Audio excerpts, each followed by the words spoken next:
नमस्कार दोस्तों, मैं अर्जुन आपका स्वागत करता हूँ स्टी बाय अर्जुन के यूट्यूब चैनल में। तो दोस्तों, आज की हमारी क्लास है भारत का सामान्य परिचय के बारे में। जो है दोस्तों, आज की हमारी क्लास है। तो दोस्तों, वीडियो को अंत तक जरूर देखना ताकि सभी क्वेश्चन जो है आपको आसानी से याद हो जाएं। साथ ही दोस्तों, अगर आप हमारे चैनल पर पहली बार आएँ तो हमारे चैनल को भी सब्सक्राइब कर लीजिएगा, साथ ही बेल आइकन को प्रेस कर लीजिएगा ताकि हमारे आने वाली वीडियो का नोटिफिकेशन जो है आप तक पहुंचता रहे। तो दोस्तों, आज की क्लास हमने बिहार पुलिस कांस्टेबल 2026 के लिए जो स्टार्ट की है, जिसमें हम पढ़ेंगे सिपाही बैच। और इसमें जो है कंप्लीट ज्योग्राफी क्लियर करने वाले हैं। तो सबसे पहले हम सिलेबस देखेंगे और उसके बाद जो हम आज का अपना टॉपिक भारत का सामान्य परिचय को जो है स्टार्ट करेंगे। अब सबसे पहले हम बात करते हैं दोस्तों भूगोल का, यानी भारत का भूगोल का सिलेबस की हम बात कर लेते हैं।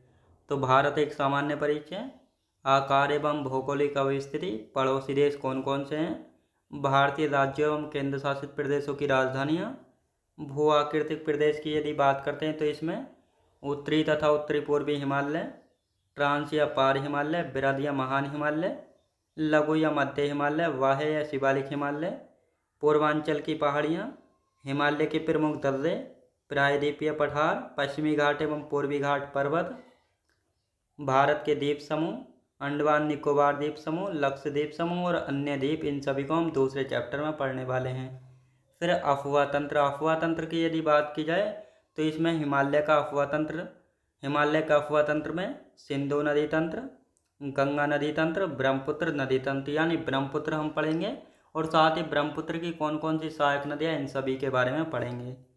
फिर इसके बाद है प्रायद्वीपीय अफवाह तंत्र यानी तो जो दक्षिण भारत है, इसके अफवाह तंत्र को हम दो भागों में बांटकर पढ़ते हैं, यानी बंगाल की खाड़ी में जल गिराने वाली नदियाँ और अरब सागर में जल गिराने वाली नदियाँ। तो यहाँ पे दोस्तों हम बात करने वाले हैं, तो इधर है अरब सागर, ये है दोस्तों अरब सागर, और इधर क्या है, बंगाल की खाड़ी। बंगाल की खाड़ी यानी कुछ नदियाँ जो है ऐसे हैं जो कि पश्चिमी घाट पर्वत से निकलती हैं और ये इधर जो है बंगाल की खाड़ी में जल गिराती हैं। कुछ नदियाँ ऐसी हैं जो कि मध्य भाग से निकलती हैं और ये अरब सागर में जो है अपना जल गिराती हैं। तो इस प्रकार जो दक्षिण भारत या प्रायद्वीपीय भारत है, इसकी नदियाँ जो है दो तरफ से जल गिराती हैं, अरब सागर में और बंगाल की खाड़ी में। फिर देश के प्रमुख जलप्रपात यानी वाटरफॉल कौन कौन से हैं, भारत की प्रमुख झीलें पढ़ेंगे। फिर भारत की प्रमुख परियोजनाएं जिनको हम बांध यानी डैम कहते हैं, भारत की प्रमुख घाटियाँ यानी वैलीज कौन कौन सी हैं, प्राकृतिक वनस्पति, इस चैप्टर में हम जानेंगे भारत में किस प्रकार के वन पाए जाते हैं, कौन कौन से वन जो है पाए जाते हैं और कौन से वनों को कितनी वर्षा की आवश्यकता होती है।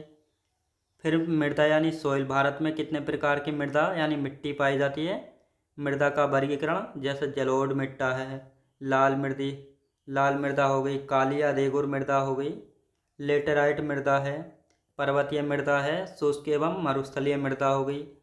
फिर एक चैप्टर आता है जनजातियाँ यानी भारत में कौन कौन से ट्राइब्स हैं, भारत की कृषि यानी एग्रीकल्चर के बारे में, खनिज संसाधन, परिवहन यानी ट्रांसपोर्ट, जनसंख्या, उद्योग, जलवायु यानी क्लाइमेट। तो ये थे भारत का भूगोल यानी इंडियन ज्योग्राफी में इन 12 चैप्टर को हम कंप्लीट करेंगे।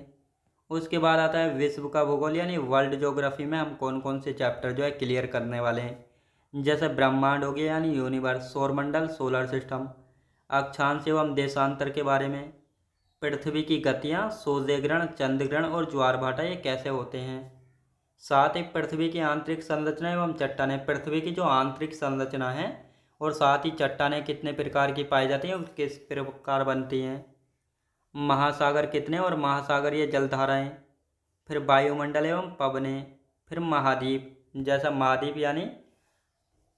महाद्वीप की यदि बात की जाए, महाद्वीप यानी कॉन्टिनेंट कितने, जैसे एशिया महाद्वीप है, अफ्रीका महाद्वीप, उत्तर अमेरिका महाद्वीप, दक्षिणी अमेरिका, अंटार्कटिका, यूरोप और ऑस्ट्रेलिया। तो ये 7 महाद्वीप हैं, इन सभी को हम एक एक करके अच्छे से जानेंगे। ये था वर्ल्ड ज्योग्राफी का सिलेबस। तो ये सिलेबस था। अब हम आज का अपना टॉपिक शुरू करने वाले हैं। अब सबसे पहले हम बात करेंगे दोस्तों ज्योग्राफी।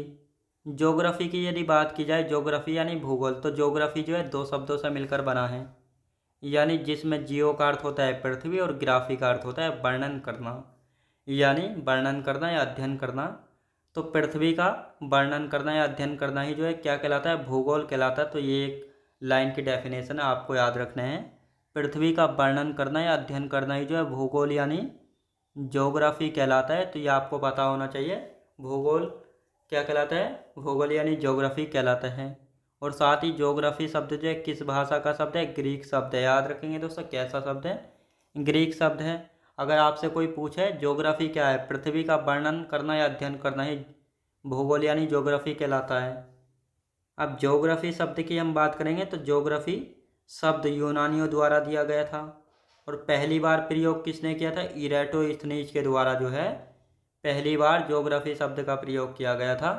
और ये कौन है, ये है इरेटोस्थनीज। कौन है दोस्तों, ये है इरेटोस्थनीज। तो ये आपको अच्छे से याद रखना है। व्यवस्थित भूगोल यानी जो व्यवस्थित भूगोल है, इसका जनक किसको कहा जाता है, इरेटोस्थनीज को जो है व्यवस्थित भूगोल का जनक कहा जाता है। साथ ही जियोग्राफी का शब्द किसने दिया था, यहाँ पर पूछा गया है व्यवस्थित भूगोल का जनक किसको कहा जाता है, इरेटोस्थनीज को। और इनके द्वारा जो है एक शब्द दिया गया था जिसका नाम है जियोग्राफी का शब्द। तो ये आपको अच्छे से याद रखना है। जियोग्राफी का शब्द किसने दिया था, इरेटोस्थनीज के द्वारा दिया गया था।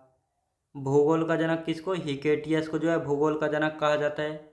और इनकी हिकेटियस की पुस्तक है जस पीरियड, जिसका अर्थ है पृथ्वी का वर्णन करना। जस पीरियड अर्थात पृथ्वी का वर्णन करना। ये किसके द्वारा लिखी गई पुस्तक है, हिकेटियस की पुस्तक है, जो कि भूगोल का जनक, इनको फादर कहा जाता है भूगोल का। अब यहाँ पे हम बात करने वाले हैं अलेक्जेंडर वॉन हम्बोल्ट कौन है। ये हैं अलेक्जेंडर वॉन हम्बोल्ट। ये हैं दोस्तों अलेक्जेंडर वॉन हम्बोल्ट, ये हैं। इनको जो है आधुनिक भूगोल का जनक कहा जाता है। जो अलेक्जेंडर वॉन हम्बोल्ट हैं, इनको आधुनिक भूगोल का जनक कहा जाता है। और इनकी एक पुस्तक है जिसका नाम है कॉस्मोस। इसमें जो है ब्रह्मांड के बारे में बताया गया है। यानी जो अलेक्जेंडर वॉन हम्बोल्ट हैं, इनको आधुनिक भूगोल का जनक कहा जाता है। और इनकी एक पुस्तक है कॉस्मोस, जिसमें ब्रह्मांड के बारे में बताया गया है। और इन्हीं के द्वारा जो है एक शब्द दिया गया है, क्लाइमेटोलॉजी शब्द किसने दिया था, अलेक्जेंडर वॉन हम्बोल्ट ने, जिसमें जलवायु विज्ञान को जो है समझाया गया है। तो ये आपको अच्छे से याद रखना है।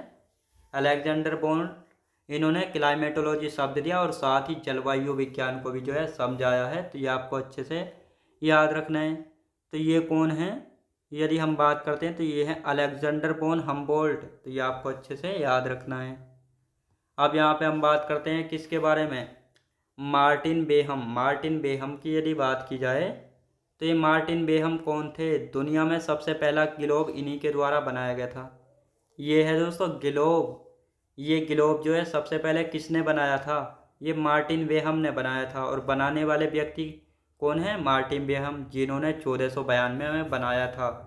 क्वेश्चन पूछा गया है दुनिया का पहला ग्लोब जो है कब बनाया गया था, 1492 में। किसने, मार्टिन बेहम ने बनाया था।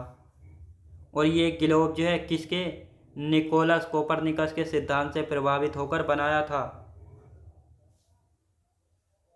ये है दोस्तों, याद रखेंगे दोस्तों, मार्टिन बेहम ये हैं। अब यहाँ पे हम बात करेंगे अनेक्सिमेंडर की। तो अनेक्सिमेंडर की यदि बात की जाए तो सर्वप्रथम मानचित्र किसने बनाया था, यानी सबसे पहले मानचित्र किसने बनाया था विश्व का, मैप यानी मानचित्र, मैप यानी मानचित्र। तो ये आपको अच्छे से याद रखना, अनेक्सिमेंडर थे। अब ये भारत का मैप यानी मानचित्र बना हुआ है। तो ये है दोस्तों भारत का मैप यानी मानचित्र। अब ये तो हो गया भारत का पश्चिम, ये पूरब हो गया, ये उत्तर हो गया, और ये हो गया दक्षिण। अब भारत के उत्तर में क्या है, हिमालय पर्वत है।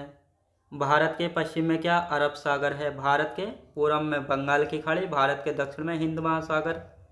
अब यदि हम बात करते हैं भारत की बंगाल की खाड़ी में क्या है, अंडमान निकोबार द्वीप समूह बंगाल की खाड़ी में स्थित है। अरब सागर में क्या है, लक्षद्वीप समूह स्थित है। तो ये आपको अच्छे से याद रखना है। तो दोस्तों ये रहा लक्षद्वीप, अंडमान निकोबार द्वीप समूह, और ये यहाँ पे है लक्षद्वीप। तो ये आपको अच्छे से याद रखना है। तो ये था भारत का मैप यानी मानचित्र, जिसमें आपको पता लग गया होगा भारत के उत्तर में हिमालय पर्वत है, पूरब में बंगाल की खाड़ी जहाँ पे अंडमान निकोबार द्वीप समूह स्थित है, और साथ ही पश्चिम में अरब सागर जहाँ पे लक्षद्वीप समूह स्थित है, और भारत के दक्षिण में हिंद महासागर है। और ये बंगाल की खाड़ी और अरब सागर जो है इसी हिंद महासागर की दो शाखाएं हैं, पूर्वी और पश्चिमी शाखा। तो ये आपको अच्छे से याद रखना है। और ये है दोस्तों मालदीव, जो कि हिंद महासागर यानी इंडियन ओशियन में सबसे छोटा द्वीपीय देश है, तो ये आपको अच्छे से याद रखना है। अब यहाँ पे हम बात करेंगे जो भारत है यानी इंडिया, इसको अलग अलग नामों से जाना जाता है, जैसे आर्यवर्त है, भारत है, इंडिया है, हिंदुस्तान है और जम्बूद्वीप है। ये किस कारण नाम पड़े थे तो इनको भी पता होना चाहिए। तो इंडिया नाम जो है भारत को यूनानियों के द्वारा दिया गया था। किसके? यूनानियों के द्वारा। आर्यव्रत नाम कैसे पड़ा? भारत में बसने वाले आर्यों के नाम पर जो है भारत का नाम आर्य पड़ा था। भारत नाम कैसे पड़ा? आर्यों के शक्तिशाली राजा भरत के नाम पर जो है हमारे देश का नाम भारत पड़ा था। यानी हमारे देश का नाम भारत कैसे पड़ा था? तो आर्यों के शक्तिशाली राजा भरत के नाम पर जो है हमारे देश का नाम भारत पड़ा। अब हिंदुस्तान नाम किसने दिया था? ईरानियों या पारसियों के द्वारा हमारे देश को हिंदुस्तान नाम दिया गया था। जम्बूद्वीप किस काल में कहा गया था?